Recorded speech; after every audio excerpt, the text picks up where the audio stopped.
Good morning, how you doing? I am Chris Thompson here in Monrovia, getting ready to go show a couple houses to one of my buyers. We'll see you on the inside. Okay. Everything looks good. Just have to get the thing through Lori. There's that minor details, got to get boss approval.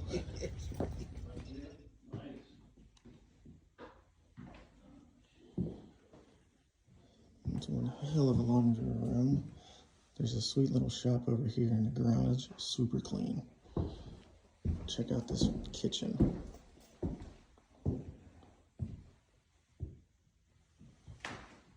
This is by far one of the nicest homes I have seen in a long time.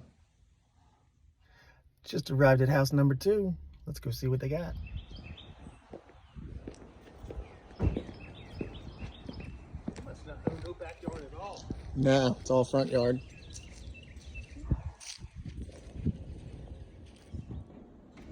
Coming up to there.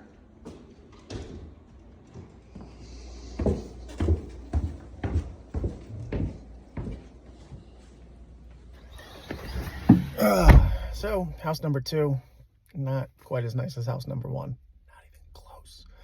But they're going to go home, talk about it, and see what they want to offer on the first one. But I got a feeling, as clean as that thing is, there's going to be multiples, and it's probably going over list. So, we'll see. Stay tuned. See what happens.